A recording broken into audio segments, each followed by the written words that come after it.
Hey guys, I'm at the Woodshed Barber, and today we're going to talk about Andis for a little while, the legendary barber company. We're going to do this while also talking about the cordless Andis Master and what I think about it.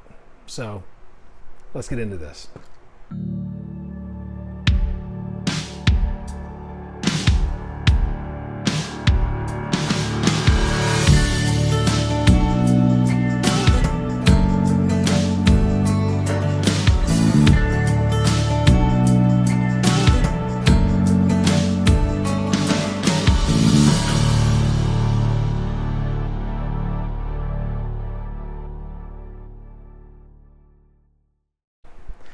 So a little while back, I dropped a video with my impressions of the cordless T outliner, or I guess it was the GTX XO.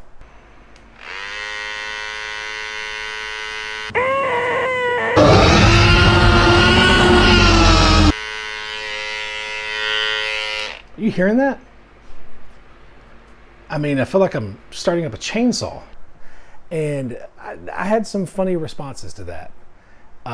People saying, oh, you can tell this guy, this guy's biased against this company. Look, man, I'm not biased against any company.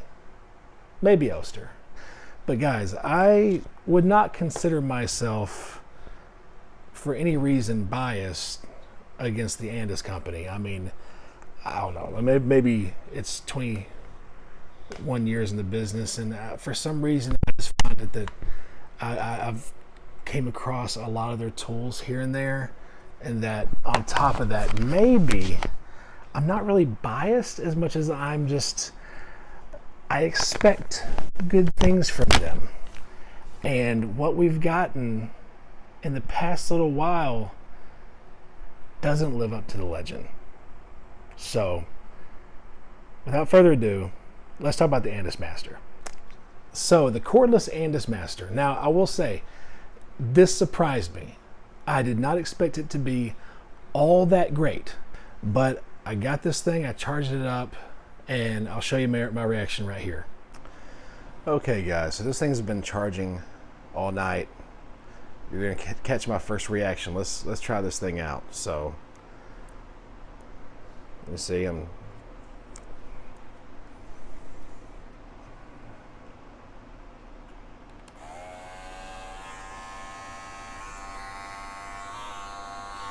it's not that bad.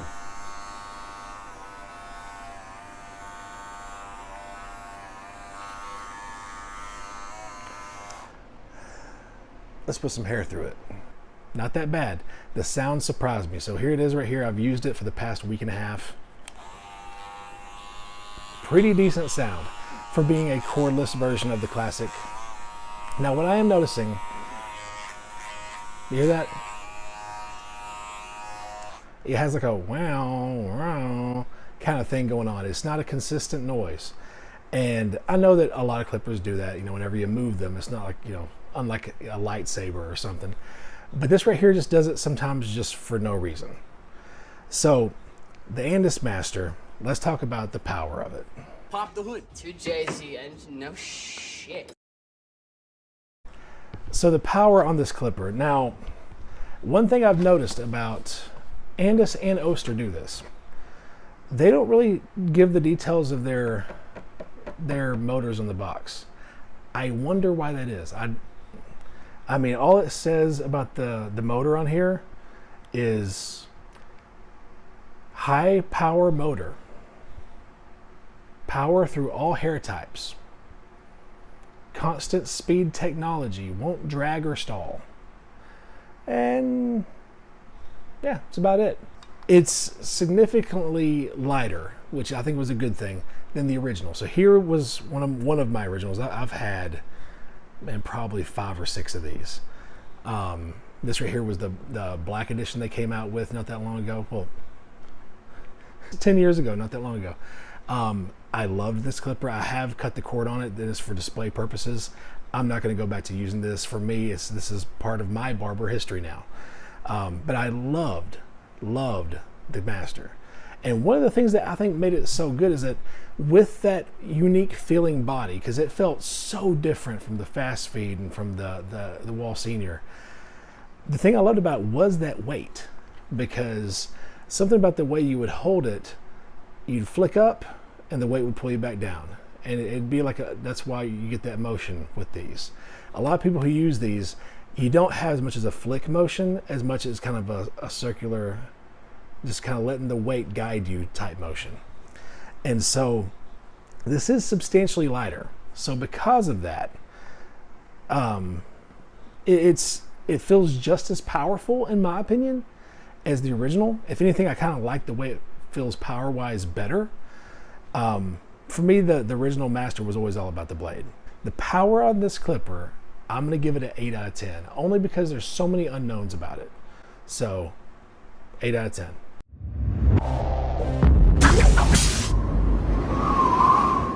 Now let's get the gem out of the way. The best part of this clipper, and has always been the thing with the Masters for me, is the blade. It's that amazing, unique blade. Now, this is the old one right there. You can see it. And here's the new one. Now it does have that new Andis marketing on there. That new logo. I will say I do like the classic scroll on there better. Call me old-fashioned. I am old-fashioned. Shoot. But the blade is what you always want it to be. It cuts right through. It uses the purple guards. It's great. The blade is great. So the blade, I'm going to go 10 out of 10 on the blade. You're in dire need of an upgrade. Systemic, top to bottom. 100-point restoration. The design of the Andis Master cordless clipper. It's exactly what everybody thought they would want. To their credit, they were not fearful of just sticking to their guns and going with it and just letting that be that. Because whenever I hold these next to each other, I mean, the way they feel, the size, they just took this, put a plastic bottom on it, made it a whole lot lighter, and just turned it into a cordless clipper. We did it! We did it! No! We did it! We did it! Right there! Right there! Ooh! Ooh! Ooh! Ooh! Yeah, baby! We did it! Oh, man! How did we do it? I don't understand. Kudos. You know, that's what everybody thinks that they want. For a lot of people who hate the new fast feeds, a lot of them hate it because it's not what the old fast feed was. But with the cordless Master, I feel like design-wise, they missed a great opportunity. And so I'm going to highlight their rival with this by talking about the Wall Seniors. Now, here's the original Wall Senior. Once again, cut the cord. Cord's not in it. But original Wall Senior. Cordless Wall Senior. Now you can see they definitely did an homage to the original. But they asked themselves a couple questions. And I think this is important. Anytime a legendary company does something like this, how can we make it better while still showing homage to the original? Whenever I picked up the Wall Cordless Senior for the first time, I was like, oh, that just feels, that's a Senior. But at the same time, I had been using the Sterling 4 and the Magic Clip cordless for a while, so that also felt familiar too. And then I went back and I picked up this one. I forgot how bulky it was. I mean, if you have been away from corded clippers for a while and you have forgotten, go pick up one of your old corded clippers. Go pick up the old Master. It's a whole lot heavier. Let's try to turn it on. There's no cord. See, that's how much I've gotten to not having a cord. So you pick it up and it's like, God, that thing was heavy. I mean, honestly, I pick up these two. It's like, man, do some curls with these. They're heavy clippers. You can see what they did. You can see that they took in consideration what barbers would like to see in a Senior. The familiar lid shape, that lid scoop, the metal housing, the familiar area where, now I will say they actually located the switch at a better place, because with the old ones you had to reach down. With this one, it's right there. So they did a lot of stuff great. Now, bringing the subject back to Andis, they didn't do that. Having the weight cut out of it, they didn't ask, how can we make this feel better in the hand? You could have kept the same looking lid thing up top, maybe make it smaller, maybe round out the body of the clipper a little bit, make the bottom part more comfortable in the hand, because whenever I pick up this clipper, that's what I notice. I notice that what's uncomfortable about it is in the squarish shape and the way it feels on that bottom half of the clipper. It just feels, it feels foreign now. It'd be just like me grabbing a corded senior without the cord and just thinking, this is the best they could do. They didn't revisit anything. They didn't restructure anything. So design wise, now I will say one thing, man, this new packaging, the design is there. I mean, they are going deep on the packaging. The way it comes in that shoebox format, the cord is in a box. It feels like an Apple product. And to their credit, that charging dock for the Master might be the most luxury feeling charging dock out there. It feels top notch. But you don't cut hair with a charging dock. I know it's kind of weird to hear me say that, but the big thing that matters is how does this thing feel in the hand? And for me, we've innovated so much. So design, I'm going to give it a 5 out of 10. I know it's not going to be a popular opinion, but just throwing a battery in the same housing, I would dare say some people may consider that lazy. And paint me one of those guys. I think it was a very, I get what they were trying to do. I completely understand. I'm not completely dogging them, but that was a weird thing to do, is not try to take an opportunity to take your legendary clipper, one of the ones that started it all, and bring it into the 21st century with some pizzazz, some comfort, just something. They didn't do that.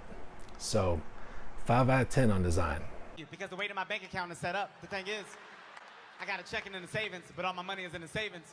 I don't think my card is going to go through. So the price of these things. Now, I will say, price is not that bad now. Now, the reason I've waited, I guess it's been like 3 or 4 years this thing's been out now. The reason I've not waited until now is just that I was not going to pay $250 for this clipper. Sorry. Kind of like the same way I did with the GTX XO. When they first dropped the gray cordless T outliner, the cordless one, it was $250. That is not a $250 trimmer. And in that same way, this is not a $250 clipper. But is it a $175 clipper? If this is your thing. If you like the way it feels, if you like that shape, regardless of technology and innovations happening, if this is what you do like, yes, it is worth $175. So price, I'm going to give it an 8 out of 10. I think that that's a fair price. It comes with probably the best charging dock in the industry, and it is a high quality product. If you like it, you like it. The blade's great, so it's a good price. They've done studies, 60% of the time it works every time. So performance. I didn't have any problems with the way it cut. It feels like it cuts with a more balanced set of power and torque. Somewhere in the middle, this has hit a sweet spot. And so I think it's a better running clipper than the original. I just feel like opportunity for innovation was just missed. So performance, guys, I'm going to say 8 out of 10. 8 out of 10 for this one. So my final thoughts. Now this is where we're getting into the whole meat and potatoes of Andis in general. Right now, I'm going to put this clipper down in the super sweet dock, and we're going to put it to the side for right now. I'm going to go on a little bit, I ain't going to say a rant. It's not a rant. You know what really grinds my gears? But if my last name was Andis, what would I do? Now, look, I'm just a barber educator in Middle Tennessee. I'm not saying I have all the answers, but since this is my YouTube channel, I'm going to say what I think. Whatever, I do what I want. What I've seen Andis do for the past few years is ignore some of their better attempts and just pay homage to the couple things that people still like. Now, for the people who think I'm an Andis hater, I'm not. I've said it for a long time. Like, the Pulse ZR / Super ZR, this is, in my opinion, the best detachable blade clipper on the market. I don't use it as much as I used to because my cutting style has changed slightly, but man, this thing is a beast. It is my favorite detachable blade clipper I've ever had. And before that, it was the BGR. So Andis has been knocking it out of the park with this. So there was a clipper they came out with a little while back that was kind of almost like a direct competitor to what the Senior format is. Now, don't get me wrong, the Senior and the Master, they've been the clash. But they came out with a clipper called the Andis Pro Alloy. And it was a metal-based clipper with a plastic lid, just like the Senior. So, great concept. I loved, actually, I had a barber in my shop at the time that got one and used it for a little while, and it was a nice corded clipper. So whenever they started focusing on cordless, instead of the odd body of the Envy, man, I wish they would have came out with a cordless version of the Pro Alloy. I probably would have renamed it, because Pro Alloy is a weird word to say. I'll say it 5 times fast, see if it doesn't twist you up. Anyway, the Pro Alloy was a good attempt, but that clipper just came too close to the battery renaissance of clippers. So that's one of the first things I would have done, is stop ignoring what could be great and do this. Like, another version of that is, don't just make this your only offering for detachable blade clippers anymore, this and the BGR. There was a clipper they came out with, I forget what they called it for the barber industry, but the animal grooming industry, they called it the Excel 5-speed. I'll show a picture of it. It was one of the most comfortable to hold detachable blade clippers I've ever touched. Super small handle. For females that were working in my shop, I would suggest it to them so many times, especially the animal grooming one, because if you don't know, the animal grooming clippers that are corded comes with a longer cord. So it was like a 15-foot cord or something like that. Definitely didn't have to dance around the chair. I mean, it could go anywhere. If they would have come up with a battery version of that, a cordless version of that, that would have been great. It just seems like when it comes to barbers, for some reason, Andis thinks that we're just capable of loving two tools, and that's the T-outliner and the Master, when that's just not true. Honestly, I wish that they would have not just come up with a couple of cheap renditions of the Slimline. Now, before the Slimline Pro Li came out, there was a Slimline Pro. Now, they had it classified as the D7, and it was the Andis Slimline Pro, not the Li. It had a nickel cadmium battery. But that trimmer felt 200 times more premium than this thing does. Now, granted, this is a light, but it's always had like a plasticky feel.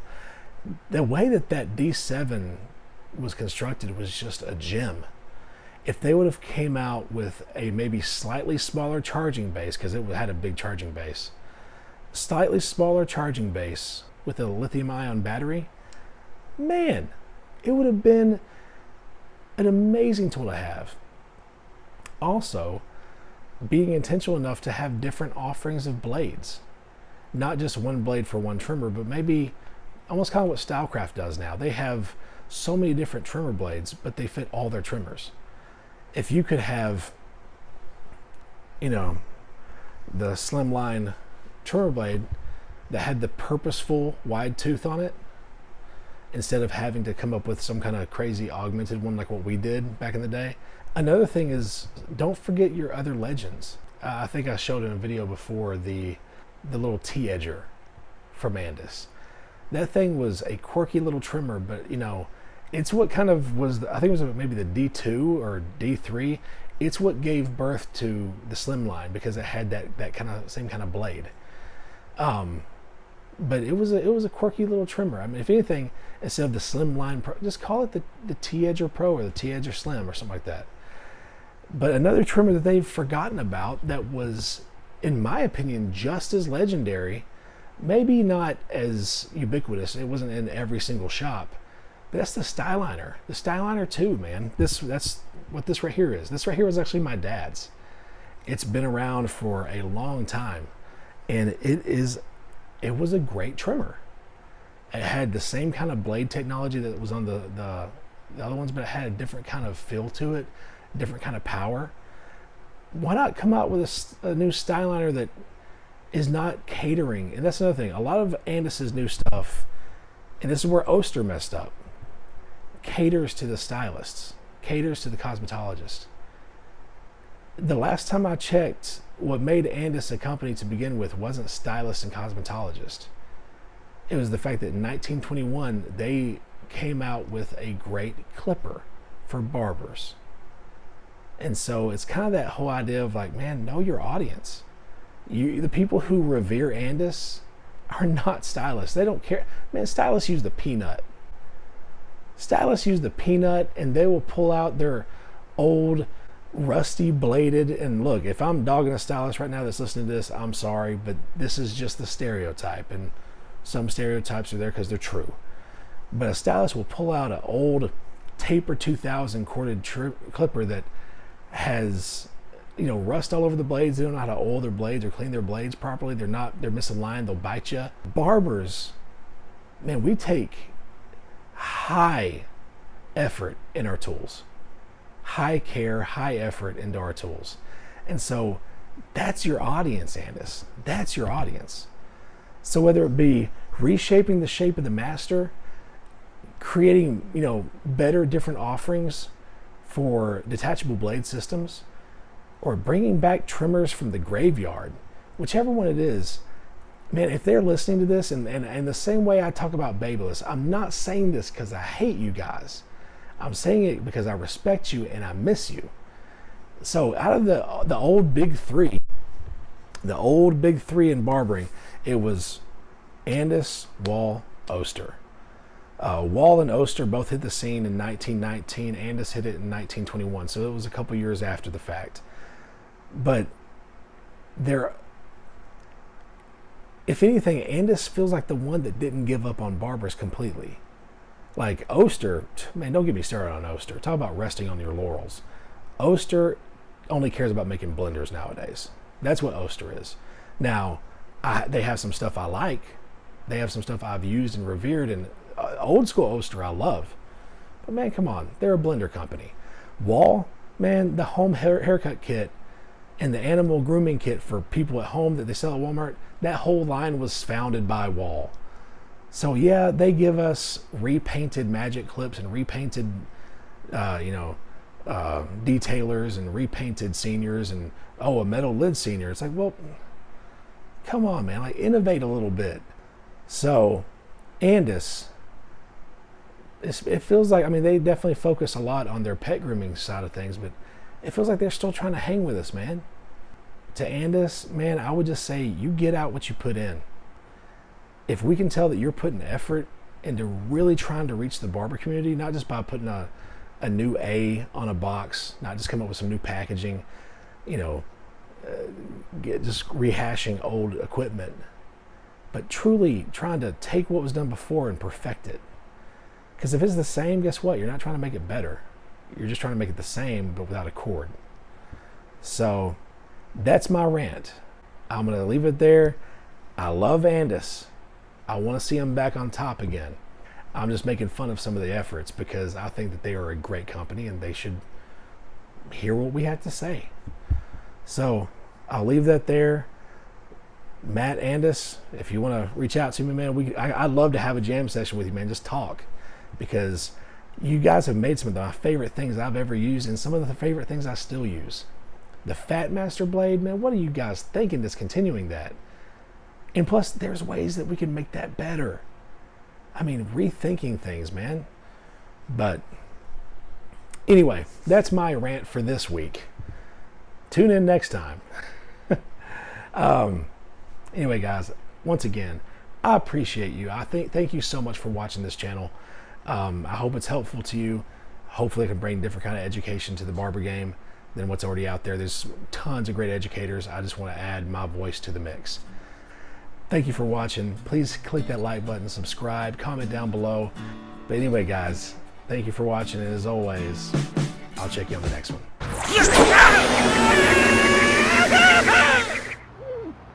Where were the other drugs going? I never knew that. Wait, what? I said, where are the other drugs going? Why are you talking like that? It's a bad voice. It's a bad.